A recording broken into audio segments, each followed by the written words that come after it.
Hello and welcome to Lost Love Chronicles. Dear listeners, before we get started, drop a quick hi in the comments and let us know where you're tuning in from. Also, if you have any suggestions for us to make the channel better, please let us know. Now let's start with the story. Ezekiel Smith wasn't born into wealth or privilege. Everything he had, he earned through grit, perseverance, and an unwavering belief that hard work paid off. From a young age, Ezekiel understood that nothing in life would be handed to him. If he wanted a future, he'd have to build it from the ground up. And that's exactly what he did. By the time he reached his 40s, Ezekiel had built a thriving business brick by brick, deal by deal. Success didn't come easy, but he had fought tooth and nail for it. And now, the rewards were pouring in. The money was good.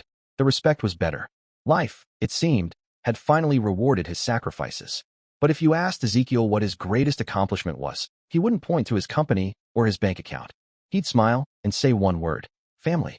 At the heart of that family was his wife, Elizabeth Smith, Liz, as he called her. And Liz was unforgettable. She had a presence that lit up every room she walked into. Her long, flowing hair, dazzling smile, and a figure that turned heads wherever she went made her impossible to ignore. But for Ezekiel, it wasn't just about looks. What drew him and what really captivated him was her mind. Liz was smart, sharp, ambitious in a way that made Ezekiel feel like he'd met his match. The moment they met, something clicked. "You always this charming?" Liz had asked with a teasing smile, swirling her wine glass during their first dinner together. Ezekiel had grinned. "Only when I'm sitting across from someone who makes me forget my own name." She laughed, rich and genuine. That laugh stayed with him long after the night ended. They dated, and the connection deepened. Love grew fast but strong. Friends said it felt like watching a real-life fairy tale unfold. And when Ezekiel finally proposed, there was no hesitation. Their wedding was the stuff of dreams, grand, elegant, and talked about for months. Guests left believing in soulmates again. Soon after, their son Ryan was born. From the moment he held that tiny baby in his arms, Ezekiel knew what his purpose was. Ryan became his everything. Every early morning meeting, every late night at the office, every deal signed, it was all for them. For Liz. For Ryan. For the life they were building together. But Ezekiel's world didn't begin with his wife and child.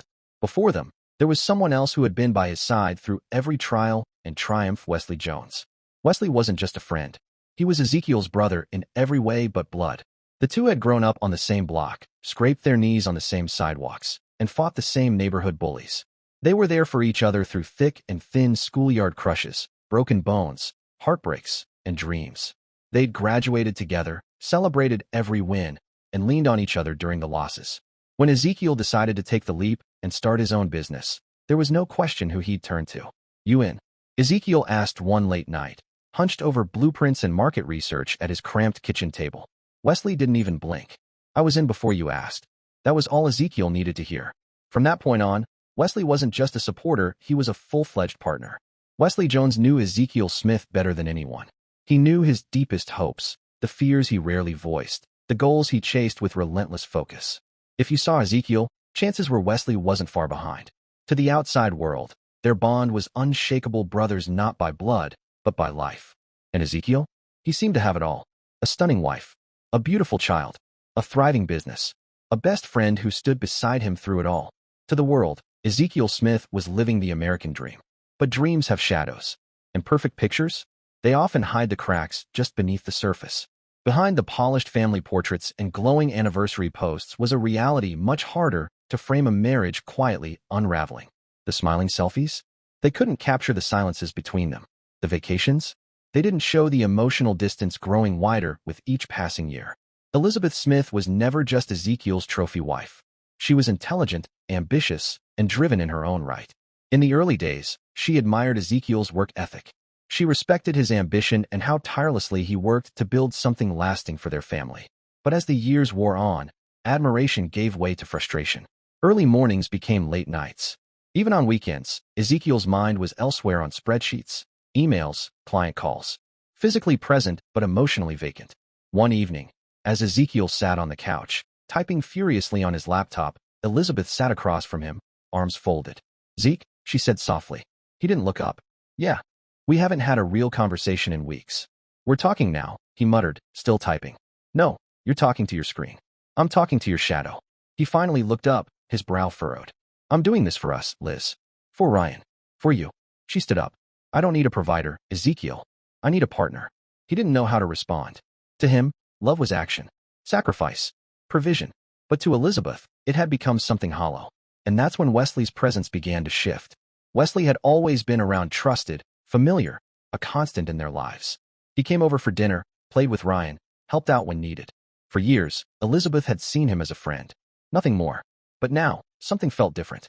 Wesley started lingering a little longer after Ezekiel left for work. He offered to help with errands. When Elizabeth wore a new dress one evening, Ezekiel barely glanced at her. "But Wesley, you look incredible, Liz," he said, smiling in a way that lingered a beat too long. She blinked. "Thanks. It's just something I pulled from the back of the closet." "Well, it's working," he replied. The compliments, the attention, it all felt innocent enough. But Elizabeth noticed how he looked at her, how he really listened when she spoke. One afternoon, while Ezekiel was at a late meeting, Elizabeth sat on the porch, sipping coffee. Wesley joined her, setting down 2 mugs. "I brought you a fresh cup," he said. "Figured you could use a break." She smiled. "You always know when I need one." There was a pause. "You doing okay?" he asked. Elizabeth looked away. "Honestly, no. I feel invisible." Wesley nodded. "He's lucky to have you, Liz. He always has been."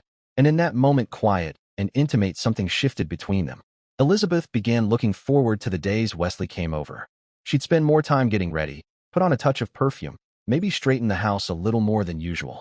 She found herself opening up to him, telling him things she no longer felt comfortable sharing with her own husband. Wesley listened. He didn't interrupt. He didn't try to fix anything. He just saw her.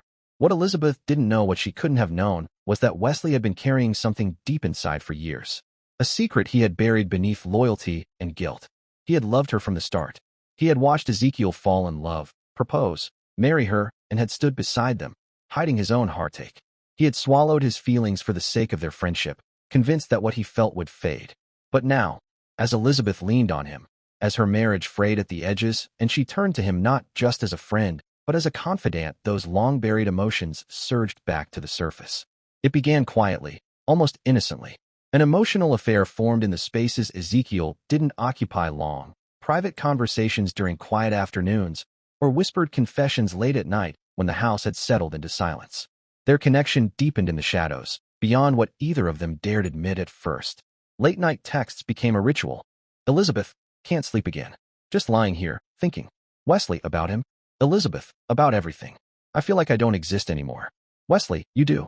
To me, you always have." At dinners, when the 3 of them sat together, Ezekiel, unknowingly flanked by betrayal glances, passed between Elizabeth and Wesley. Lingering, unspoken, dangerous. They played their parts well, laughed when appropriate, passed the salt, pretended. But then came the night everything changed. Ezekiel was out of town on business. A late meeting, a hotel room miles away, his thoughts buried in profit margins and client calls. As usual, Wesley came by to check on Elizabeth and Ryan, to be helpful, supportive. Just like always. Once Ryan was tucked into bed and the house had quieted, Elizabeth poured 2 glasses of wine. She and Wesley sat on the living room couch, the air between them thick with all the things left unsaid. Elizabeth stared at her glass. "Do you ever feel like you're screaming, but no one hears you?" Wesley looked at her carefully. "All the time." She let out a tired laugh. "He's not a bad man, Wesley. He's just gone. Even when he's here, he's not really here. I don't know when I stopped being his wife and became just someone he provides for." Wesley shifted closer. "You're not invisible to me, Liz. You never have been." She turned to him, surprised. "You don't have to say that." "I'm not just saying it," he said. "I've loved you for years. I just never had the right to tell you." Her eyes widened. A silence fell between them. And then, just like that, lines blurred and boundaries shattered. That night, they crossed the threshold they had danced around for weeks. What began as stolen glances and lingering words turned physical. The affair began not in a flurry of passion, but in vulnerability, in longing, in the illusion that something broken could be mended in secret. And the thing about affairs? They're rarely just about lust or loneliness. They become sanctuaries, hidden, intoxicating, a world apart from reality. And that's what Elizabeth and Wesley created, a secret space that made everything else feel dull by comparison. With each encounter, Elizabeth began to feel alive again. No longer just a mother. No longer just a wife lost in her husband's shadow. While Ezekiel stayed late at the office, Wesley would come by. When Ezekiel traveled, Wesley stayed the night. They perfected their lies until they could tell them without hesitation, without guilt. But something shifted. What began as a release became a dream. A future. A fantasy. They started imagining a life together without Ezekiel. One where they could go out in public, hold hands without looking over their shoulders, live openly, freely, and deeply in love. On a quiet night, lying together in Elizabeth's bed, the one she once shared with Ezekiel, she whispered, "What if this didn't have to be a secret anymore?" Wesley stared at the ceiling. "You mean, really be together? No more hiding?" She nodded slowly. "Wouldn't that be better than sneaking around for the rest of our lives?" It was then that Wesley remembered a detail Ezekiel had once mentioned offhandedly years ago when they were both sitting in his home office, going over financial planning. "I took out a life insurance policy," Ezekiel had said, tapping a folder. $1 million. "If anything happens to me, Liz and Ryan will be okay." Wesley had nodded, not thinking much of it at the time. But now it echoed. He turned the thought over in his mind. If anything happens to me, Liz and Ryan will be okay. Elizabeth was the sole beneficiary. Of course she was. Ezekiel had trusted her with everything. And he had trusted Wesley. Wesley knew about the policy. Knew Ezekiel was even considering increasing it with the business thriving. And somewhere deep inside, a thought flickered. What if Ezekiel wasn't around anymore? What if fate gave them an opening? Elizabeth would be free. She'd have $1 million. They could start again somewhere new. No more lies. No more pretending. At first, it was just that, a thought. Dark. Fleeting. The kind of idea you push away the moment it appears. But the more they dreamed of a future together, the more that idea refused to stay buried. It started to feel real. Tangible. Elizabeth had gone so far down the path, she could no longer see where it began. Her life had split in two. One public, polished version where she smiled next to Ezekiel at company dinners and kissed him goodbye each morning. And the other secret, intimate, dangerous, where she lay beside Wesley, whispering dreams of escape. And yet, guilt never truly settled in her chest. She convinced herself she was the one betrayed. Ezekiel had built walls of work around himself and locked her out. He had chosen boardrooms over bedrooms, contracts over connection. He hadn't seen her for years, not really. Not the way Wesley did. "He stopped choosing me," she told Wesley one night as they lay in bed, shadows pooling across the sheets. Wesley brushed a strand of hair from her face. "Then maybe he doesn't deserve you." Elizabeth looked up at him, her voice barely audible. Maybe he never did. Wesley was caught in a storm of conflict. His whole life, Ezekiel had been his anchor, his brother in all but blood. They'd shared childhood memories, secrets, milestones. And now, he was planning to destroy the very man who had given him everything. But that other voice inside him, quiet, persistent, kept whispering. He took her for granted. You would have cherished her. You do. And as the affair deepened, so did their fantasies. Their conversations shifted. No longer just stolen kisses and midnight texts, but future plans. A new city. A new life. The three of them, Elizabeth, Wesley, and Ryan, free from the lies and burden of Ezekiel's presence. One evening, curled up together in the living room while Ryan slept upstairs, Elizabeth stared into the distance and murmured, "Sometimes I wonder what it'd be like if he just disappeared." Wesley glanced at her, tension creeping into his jaw. "You mean, like for good?" She didn't look at him. "It would solve everything, wouldn't it?" There was a silence. Then Wesley gave a hollow chuckle. "Maybe he'll have a little accident someday." Elizabeth smiled faintly, but her eyes didn't soften. Maybe. At first, they played it off as dark humor, unspoken tension dressed in sarcasm. But over time, the veil thinned. They started talking seriously. Quiet, calculated, chilling. Elizabeth, his business trips, no one checks on him. If something happened, no one would know for hours. Wesley, he jogs at night. Same path every time. Alone. Elizabeth, and he always answers when you call. As Elizabeth dug into the life insurance policy, she discovered everything she needed. There was a 2-year contestability clause, already expired. The payout was clean, with no restrictions under accidental death. She understood what documentation was needed, what red flags might arise, what loopholes existed. She never said the word murder. She didn't have to. Wesley, meanwhile, began studying Ezekiel's habits with surgical focus, his routes, his routines, his vulnerabilities, and most importantly, the depth of his trust. "Zeke would follow me anywhere," Wesley told her one night. "If I told him to meet me at midnight in the middle of nowhere, he'd be there." Elizabeth nodded slowly. "Then maybe it's time we stop pretending this is just a fantasy." And somewhere between the late-night whispers and the unspoken promises, they realized they had the perfect opportunity. Everything Ezekiel had built, everything he believed in, everything he loved, it could all be erased in a single move. But the darkest truth had yet to be revealed. Ryan, the boy Ezekiel adored, the child he'd given everything for, his reason for working late, for sacrificing time, for building a future. Ryan wasn't even his. Wesley had known it. Elizabeth had known it. The secret had been buried beneath years of lies. She had been sleeping with Wesley before she ever walked down the aisle. When she got pregnant, she chose the safer option, the easier one. She let Ezekiel believe the child was his. He never questioned her, never once doubted. From the first moment he held that boy, Ezekiel had loved him with the ferocity of a real father. He taught Ryan to ride a bike, took him to every doctor appointment, showed up to school plays and football games, beaming with pride. "That's my son," he would say to anyone who asked. "That's my heart." And every word he said, every hug, every sacrifice, it was all unconditional. All the while, the truth sat inside Elizabeth like a slow-acting poison. Every time Ezekiel smiled proudly and said Ryan had his eyes, every time he talked about sending him to college, coaching his baseball games, shaping his future, it was another twist of the knife. Another reminder of the foundation of lies their life was built on. She'd watch him from across the room, see the way his face lit up when Ryan laughed, the way he tucked him in at night, the way he whispered, "I love you, son," like it was the only truth that mattered. But Elizabeth knew the truth.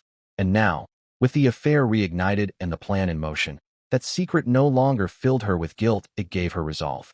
In her mind, she wasn't taking something that belonged to Ezekiel. She was reclaiming it. Ryan was Wesley's son.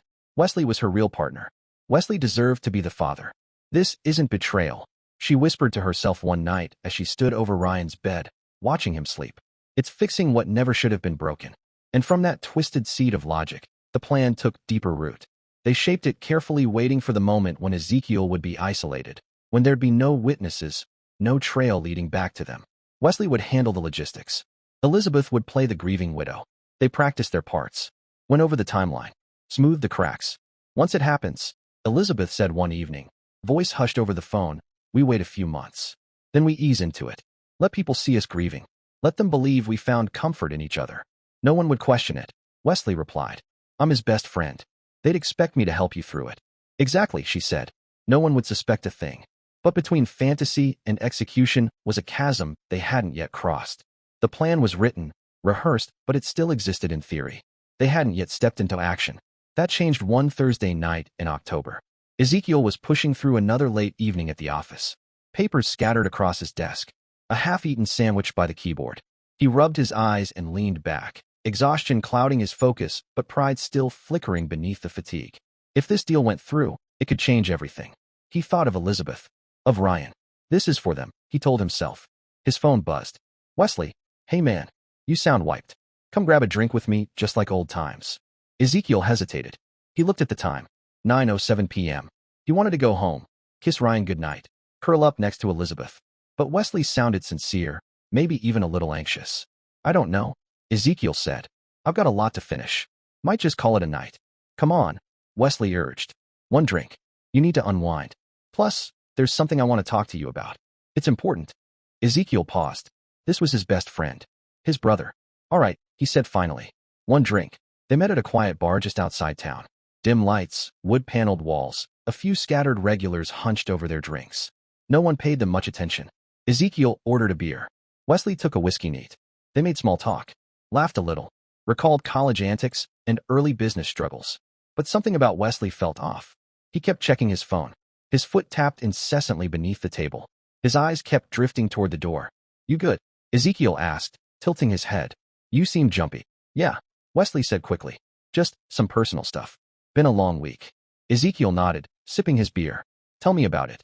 They stayed for just under an hour. Then Wesley leaned forward, eyes suddenly serious. "Listen," he said, "I've been meaning to show you something. A new property I found might be perfect for expanding the business." "Now?" Ezekiel asked, frowning. "It's late." "It won't take long," Wesley assured him. "It's a drive, but worth it. Across the state line, just a couple hours. We can be there and back before midnight." "It's worth the drive," Wesley said again, his voice firm but coaxing. "This could be huge for us." Ezekiel hesitated, rubbing his temples. He was tired, bone-deep tired, but Wesley looked so certain, so eager. Ezekiel didn't want to let him down. He'd been neglecting their friendship, he knew that. Maybe this was his chance to make up for it. "All right," he said. "Let's go." They got into Wesley's car and pulled away from the quiet bar, driving toward the state line. The sky was pitch black now, dotted with faint stars, and the road stretched ahead like a dark ribbon. As the miles slipped past, Ezekiel began to feel strange. His head throbbed, and a heavy fog started to settle behind his eyes. He blinked hard, trying to shake it off. "I don't feel so good," he muttered, slumped against the seat. Like really off. Wesley's grip on the wheel tightened. You're probably just exhausted, he said quickly. Long day. You've been pushing hard lately. Ezekiel nodded slowly, but his limbs were starting to feel like they weren't his own. His thoughts came slower now, muddled and drifting. He didn't know that the whiskey Wesley had bought him at the bar was laced with a powerful sedative.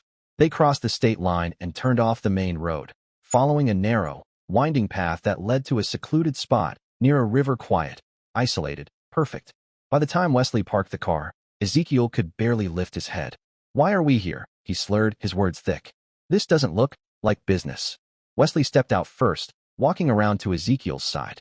He opened the door and helped him out, practically dragging him toward the edge of the riverbank. Just take it easy, Wesley whispered. His voice shook despite himself. Just let go. Ezekiel collapsed to his knees, dizzy and confused, eyes fluttering open and shut. Then he saw at Wesley's hand, reaching into his coat. A flash of silver. A gun. His gaze lifted, unfocused, but he locked eyes with Wesley. Pure confusion and heartbreak filled his expression. Wes, he rasped.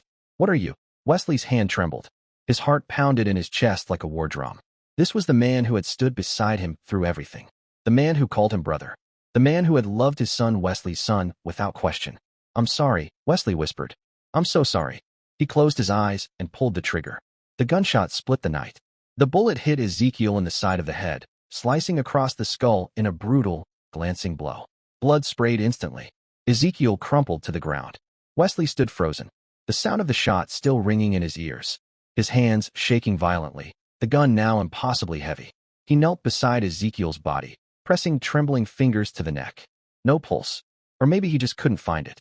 There was so much blood. It's done, he told himself. In a daze, Wesley dragged the limp body to the edge of the river. The current was swift, black, and merciless. He let go. Ezekiel's body hit the icy water and disappeared into the darkness. What Wesley didn't know was that the shot hadn't killed him. The bullet had carved a deep, bleeding channel along Ezekiel's skull, but hadn't penetrated his brain. The freezing water sent Ezekiel's body into immediate shock, slowing everything: his breathing, his heart rate. To Wesley, he had looked dead, but Ezekiel was alive. Miles downstream, the current finally pushed Ezekiel's body against a fallen tree branch jutting out into the water. He caught there, tangled and unmoving, blood still leaking into the river. Hours passed. At dawn, a jogger spotted something strange near the bank, something pale and limp tangled in the reeds. She gasped when she realized it was a man. Oh my God, she shouted, fumbling for her phone. Hello? Yes, I need an ambulance. There's a man. He's hurt. He's not moving by the riverbank off Route 3. Paramedics arrived quickly, assessing the scene. The man was barely breathing, unconscious and soaked in blood.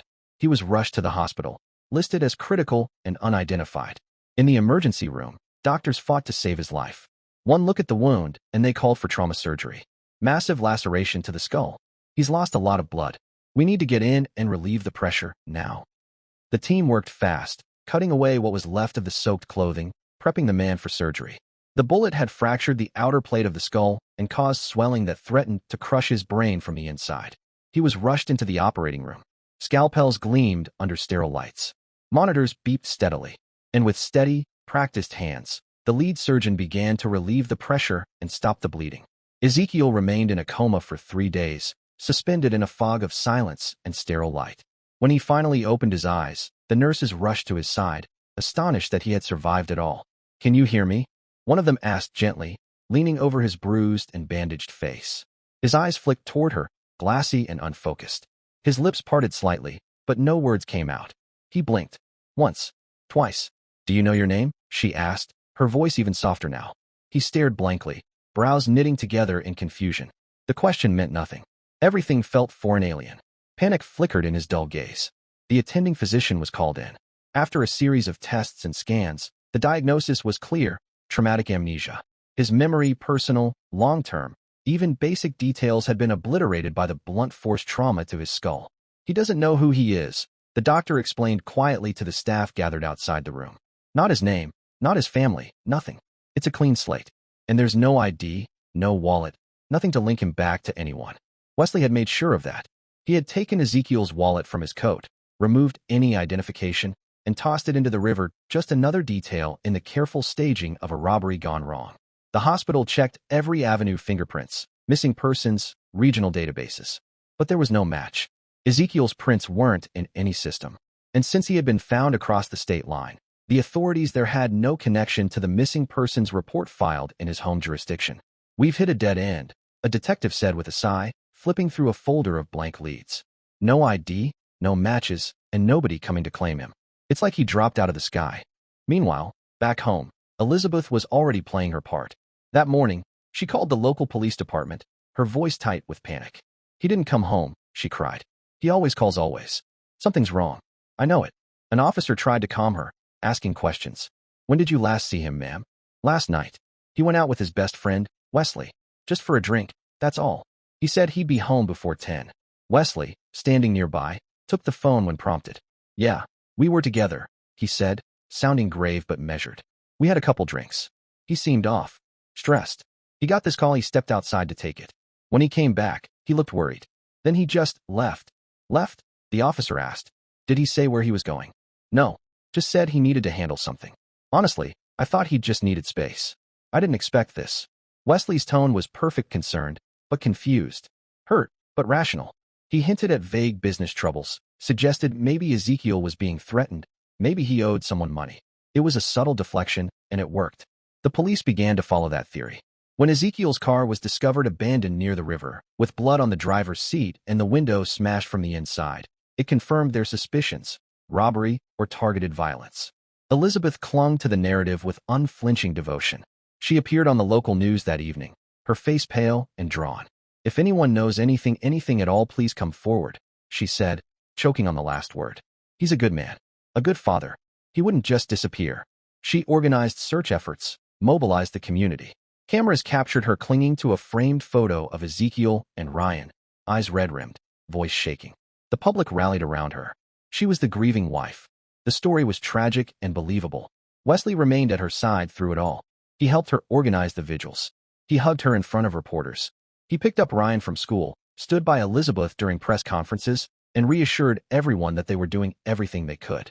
But behind closed doors, behind the masks they wore in public, he and Elizabeth were already quietly and coldly aligning the next steps. They were, at last, secretly planning a future with her. For 2 long months, hope slowly drained from the investigation. With no fresh leads, no sightings, and no body recovered, the police reluctantly reclassified Ezekiel's disappearance as a presumed homicide. The theory was straightforward: a robbery gone wrong. A successful businessman, missing without a trace, his blood found in his abandoned car near a river. It was tragic, but plausible. Elizabeth played her role to perfection. She wept during interviews, clutched framed photographs, and whispered about closure. When the insurance paperwork was filed, there was nothing overtly suspicious, no immediate red flags. "Everything lines up," the claims investigator eventually reported. He had no enemies on record. There was evidence of a violent encounter.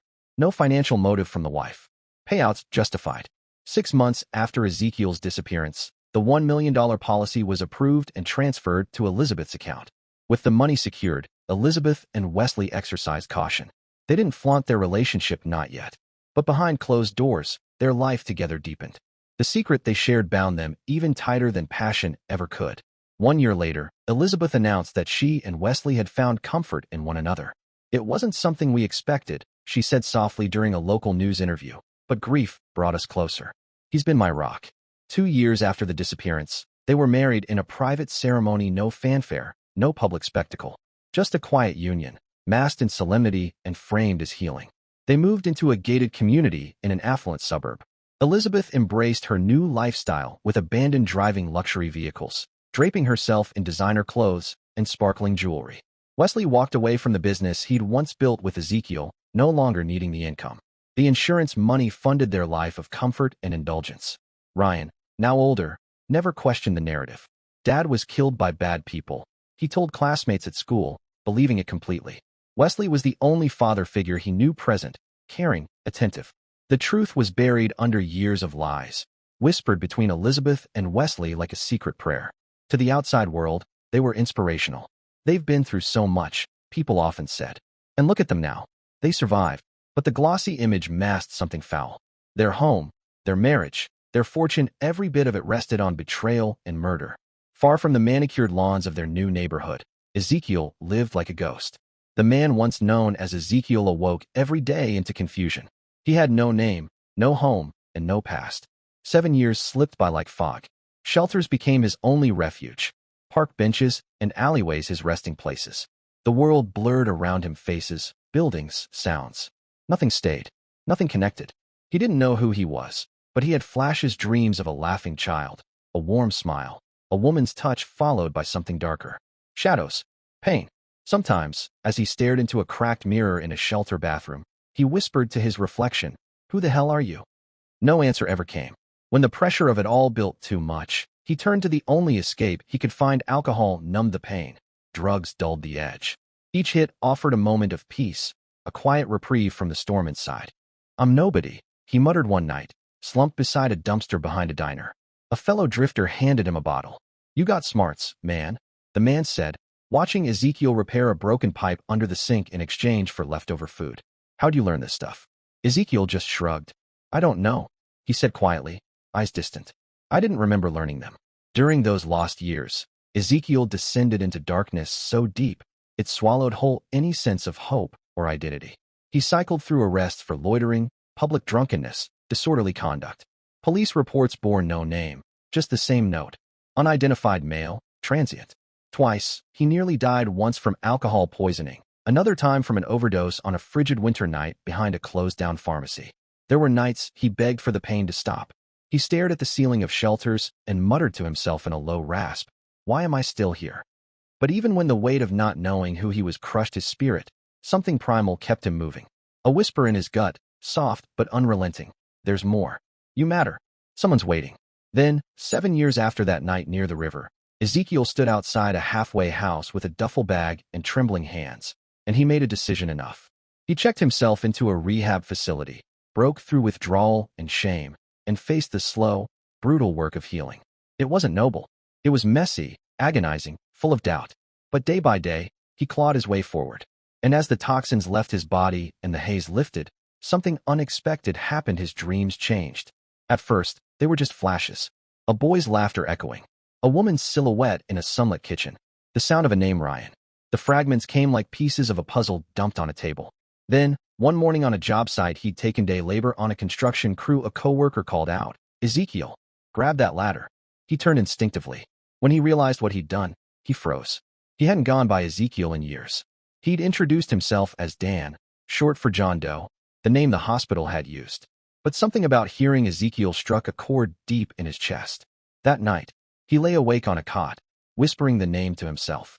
Ezekiel. Ezekiel Smith. He didn't know where it came from, but it felt right. The final breakthrough came on a quiet afternoon. He was on break, sipping coffee in the shelter lounge when a local news report played on the small TV above. A cold case segment, a missing businessman from years ago. Ezekiel's eyes locked on the screen. A picture flashed, a younger version of himself. The name, Ezekiel Smith. He stared, mouth slightly open, chest tight. As the reporter recounted the case, a presumed robbery, a car by the river, a grieving wife, images flooded him. Being in a car, feeling dizzy, a hand on the wheel. Then Wesley's face. A gun, a flash. He dropped the coffee cup. It shattered on the floor. "Oh my God," he whispered, clutching his head. "Wesley, Liz, Ryan." His breath came in shallow gasps as memories poured in. His wedding day, the birth of his son, business meetings, laughing with Wesley, holding Liz's hand. Then betrayal, cold metal, pain. His name was Ezekiel Smith. He had a family, a life, and they had stolen it from him. Over the next few weeks, Ezekiel began piecing it together. He scoured libraries, public records, and old news archives. He found the original missing person reports, interviews with Elizabeth, Wesley's quotes, the staged heartbreak. Then came the obituary declared legally dead. Then a wedding announcement. Liz had married Wesley 2 years after he disappeared. He found photos online. Liz, radiant in a designer dress. Wesley in a tailored suit. The caption read, "A new chapter after tragedy."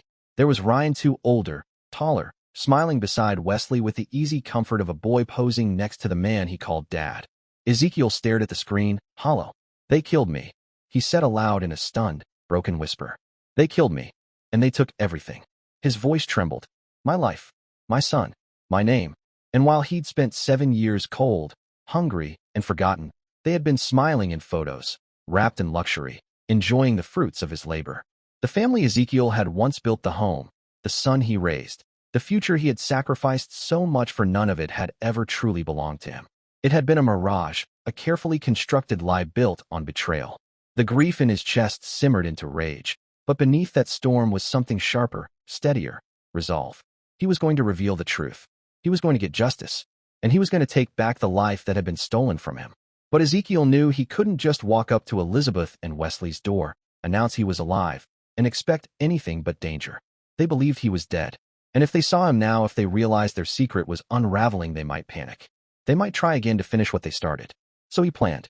He moved cautiously. His appearance had changed. Years on the streets had left him lean, with weathered skin and sunken cheeks, but he still bore the unmistakable scar along his scalp where the bullet had grazed him. Other details, 2 birthmarks, healed fractures, dental records could confirm his identity. He was ready. Ezekiel walked into the police station and requested to speak to someone about a cold case his own. A uniformed officer behind the desk gave him a quick once-over, then gestured for him to take a seat. Detective Rachel Monroe met with him, clipboard in hand, her expression neutral but slightly guarded. "You said you have information about a missing person?" "I'm not here to talk about someone else," Ezekiel said, his voice calm but firm. "I'm here because I am the missing person. Ezekiel Smith, presumed dead 7 years ago." She blinked, a flicker of disbelief crossing her face. "Mr. Smith is deceased. I can prove I'm not." She hesitated, then nodded slowly. "All right, let's talk." As they sat down in a small interview room, Ezekiel began sharing his story. His words were measured but precise. He spoke about the night he disappeared, about the business he co-owned, about Elizabeth, about Wesley, about the insurance policy. He described details from the office layout to the way Wesley used to sign contracts. He even recalled a conversation from a week before the incident, one where Wesley had grown distant, talking vaguely about opportunities that come from tragedy. Detective Monroe listened in silence at first, but as the specifics piled up, details that hadn't been released to the public, her skepticism shifted to curiosity, then to concern. "You remember all of this clearly?" she asked. "It's coming back in pieces," Ezekiel replied. "But enough has returned. Enough to know who I am and who tried to kill me." They ran his fingerprints. Hours passed in tense silence. Finally, Monroe returned with a folder in her hands. Her face was pale. "You are Ezekiel Smith," she confirmed. "Your prints match. You were declared legally dead years ago." Ezekiel leaned back, exhaling slowly. "Then let's begin." But the detective's tone turned cautious. "Mr. Smith, proving your identity is one thing. Proving attempted murder, after 7 years, with no forensic evidence left, that's a much harder task. Your memory is fragmented. Their alibi held up. You were declared dead based on what looked like a robbery gone wrong, without direct proof." "I understand," Ezekiel interrupted, "but they made mistakes. I remember things now. Conversations, moments that didn't make sense at the time." He described a phone call Wesley had taken in hushed tones, telling someone he's starting to suspect, and a night Elizabeth had asked him to increase his life insurance, playing it off as security for Ryan. "Those weren't coincidences," Ezekiel said. "They were planning it." A few days later, Ezekiel stood in front of a familiar building, glass doors, polished steel letters on the front, W&L Strategic Consulting. Wesley had renamed the firm after Ezekiel's disappearance. It stood on the bones of what they'd built together. Inside, the receptionist looked up. "Do you have an appointment?" "No," Ezekiel said quietly, "but he'll want to see me." Moments later, Wesley opened the door to his office, holding a coffee mug and a smile that froze instantly when his eyes met Ezekiel's. The mug slipped from Wesley's hand, shattering on the floor. He stumbled backward, eyes wide with terror. No, you're dead. I saw you die." Ezekiel stepped into the room and quietly shut the door behind him. His movements were calm, deliberate, like a man with nothing left to fear.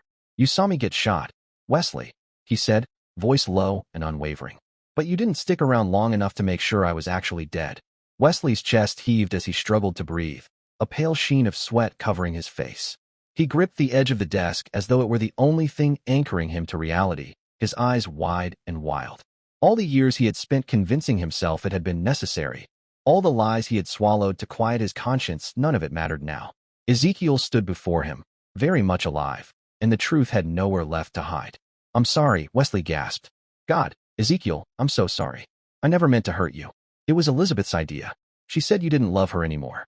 She said you'd be better off dead than stuck in a loveless marriage." Ezekiel's eyes darkened, though his voice stayed unervingly calm. "So you figured you'd do me a favor by putting a bullet in my head?" "I was young and stupid and in love," Wesley said, breaking down into sobs. "Elizabeth told me we could be happy together, that Ryan needed a real father, someone who'd actually be there for him. She said the insurance money would give us a fresh start. Ezekiel's jaw clenched, his voice quieter now, but edged with bitterness. Ryan was already your son, Wesley. You didn't have to kill me to be his father. All you had to do was tell me the truth. Wesley's eyes widened, his mouth parting slightly in disbelief. You knew. I know now, Ezekiel said, staring at him. I've had 7 years to think about a lot of things, Wesley. 7 years of living in shelters and back alleys while the two people I trusted most decided I was worth more dead than alive. Wesley crumpled into the chair behind him, burying his face in his hands. I never stopped feeling guilty. Every single day for the past 7 years, I've wished I could undo it. I see your face in my sleep. I can't eat. I can't function. I can't live with myself. Good, Ezekiel said coldly. You shouldn't be able to live with yourself. But as he watched Wesley break down completely, slumped and sobbing uncontrollably, the satisfaction Ezekiel had expected didn't come. He didn't feel vindicated or powerful. He just felt tired. Tired of carrying the weight of betrayal. Tired of the anger, the nightmares, the hollow ache that never left. The confrontation had given him the truth, but not peace. Still, that truth was all he needed to finally act. News of the arrests broke the following week, shaking their upscale community to its core. Elizabeth and Wesley, the couple once seen as an emblem of resilience after unimaginable loss, were now the center of a criminal investigation more shocking than anyone could have imagined. Friends, neighbors, former colleagues, none of them had suspected what lay beneath the surface of their carefully curated life. Ezekiel's reappearance had stunned the public. To the outside world, he had been dead and buried in memory, a victim of a tragic crime. But he had returned with a vengeance, exposing the web of lies that Elizabeth and Wesley had spun so skillfully. The man declared legally dead had come back to tell the story no one ever thought they'd hear. Elizabeth, defiant and poised, hired a high-powered legal team the best money could buy, ironically paid for with the same life insurance money she had claimed from Ezekiel's supposed death. In court, her defense painted her as the true victim. Her lawyers claimed she had been manipulated, gaslit, and abused for years. They said Ezekiel had controlled her every move, emotionally isolated her, and made her fear for her life. According to their version, Elizabeth hadn't been a mastermind, she had been a woman trapped and desperate, coerced by Wesley into a plan she never wanted. But Wesley's confession unraveled her defense thread by thread. He took the stand trembling, his voice filled with remorse. His confession was raw and comprehensive. We were in love for years before it happened, Wesley said, eyes lowered, barely able to look at Ezekiel in the courtroom. Elizabeth told me the only way we could ever be together was if he was gone. She said he'd never let her go, that he'd fight for custody, that we'd be poor forever. She wanted a new life, and the only way to get it was with that insurance money. He paused, swallowing hard before continuing. It was Elizabeth who came up with the plan. She did the research. She looked up how to stage a mugging. She increased the policy behind his back. She timed everything, picked the night, picked the route. I went along with it because I was in love and too much of a coward to stop her. He finally looked at Elizabeth expressionless, cold in her seat. I thought I was doing it for love. But she never looked back. She didn't cry. She didn't panic. She said it was done and we were free. She wasn't scared. She was focused. She planned everything with this cold logic. No remorse. No hesitation. Just the future she envisioned with me. The courtroom was packed as the prosecution laid out its final pieces of evidence, financial records that told a story starkly at odds with Elizabeth's public persona as a grieving widow. Jurors sat stiffly as the prosecutor displayed charts and bank statements, each one a nail in the coffin of her credibility.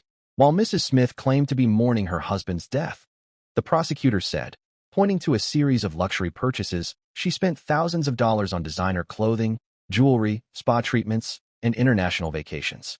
This wasn't a woman devastated by loss. This was someone enjoying the rewards of a carefully executed plan. Photos of Elizabeth posing in exotic locations, smiling in the arms of Wesley, flashed across the screen. All of this, the prosecutor continued, paid for by the life insurance money from a man they left for dead. The jury's expressions ranged from stunned to disgusted. And sitting just behind the bar, Ezekiel remained composed, though his hands clenched into tight fists in his lap. The case was airtight. Wesley's tearful confession had laid bare the plot's timeline and motivations. Ezekiel's own powerful testimony provided the human context, a man who had lived through hell, whose identity and life had been stolen from him. Together with the damning financial trail, it became impossible for the defense to spin the narrative in Elizabeth's favor. Still, the most heartbreaking part of the proceedings came when Ezekiel addressed the court about Ryan. He stood at the witness stand, voice thick with emotion. Ryan's 14 now, he said. He thinks Wesley is his father. He thinks I was killed in a random act of violence. He paused, struggling to steady himself. The truth is, I'm not his biological father. I didn't know that for most of his life. But I raised him. I bathed him. I read to him. I held his hand when he was scared. Every sacrifice I made was for him. Every late night at the office. Every decision, I did it all thinking he was my son. His eyes met the judge's. He may not be my blood, but he was my son in every way that mattered. A hush fell over the courtroom. Even the most hardened journalists at the press bench looked away, some blinking back tears. I could have used that truth to strengthen my case. Ezekiel continued quietly. But I won't. Ryan is innocent in all of this. He's already had too much taken from him.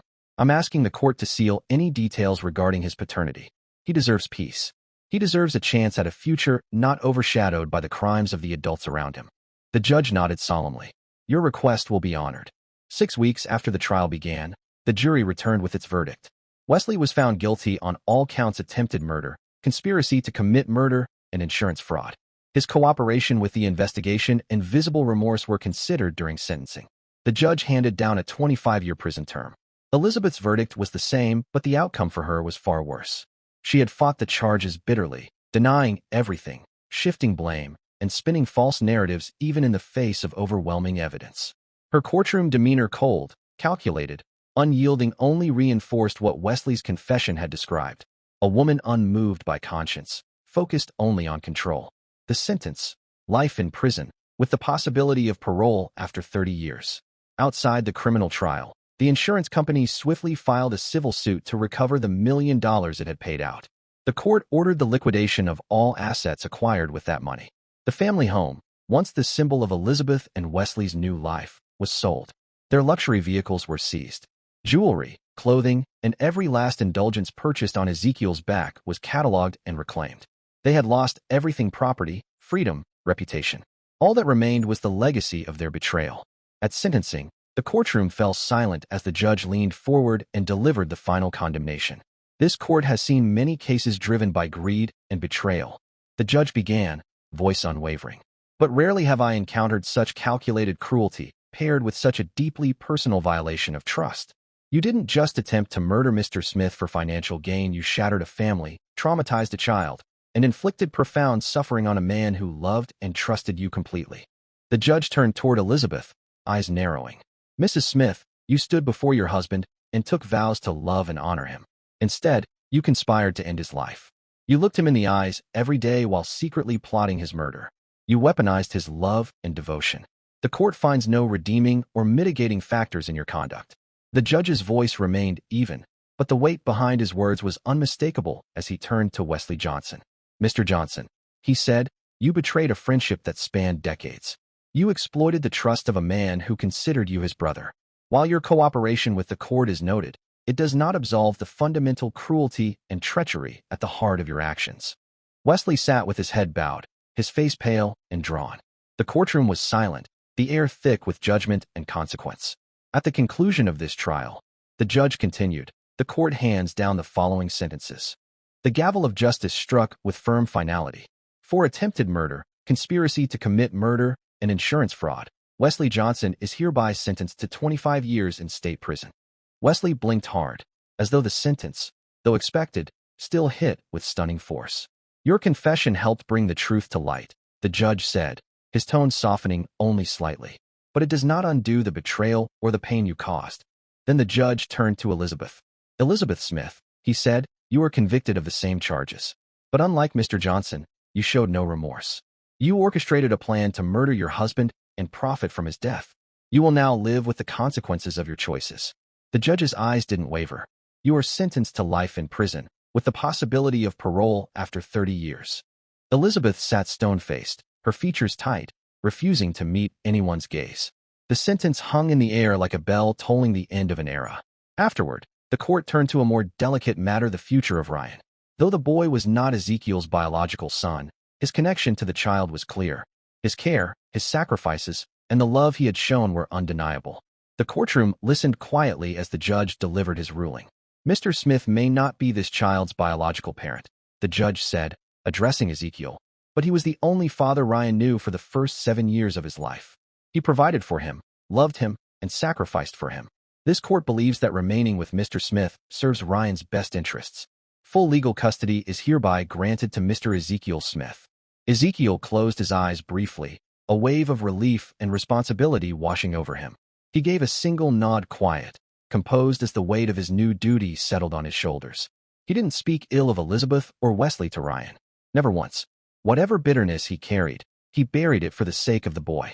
He focused on healing, on rebuilding a life for both of them, even if the pieces never quite fit the way they once had. But time, as always, brought its own trials. For years past, one evening, not long before Ryan's 18th birthday, Ezekiel was standing in the kitchen when he heard footsteps behind him. He turned to find Ryan in the hallway, a duffel bag slung over his shoulder. The boy, no, the young man now stood there with red-rimmed eyes and an expression Ezekiel hadn't seen before, resolve wrapped in sorrow. "I'm leaving," Ryan said simply. Ezekiel felt something cold settle in his chest. "Ryan, what?" Ryan looked at him, eyes brimming with regret. "You've been good to me," he said, "better than I deserved. But I can't stay here anymore pretending everything's okay.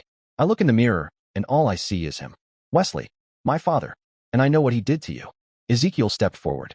His voice was low, but firm. "You are not your father." Ryan's lips trembled slightly. "Maybe not, but I carry his name, his blood, and I can't carry that here anymore, not under your roof. I need to go. I'm sorry for what he did to you, Ezekiel. I'm so sorry." There was nothing more to say. Without waiting for a response, Ryan turned and walked out the door. Ezekiel stood in the hallway, unmoving, the silence stretching around him. He watched his son in every way that mattered, walk away, carrying the weight of a legacy he never asked for. Dear listeners, please share your thoughts in the comments section below and don't forget to like, share, and subscribe.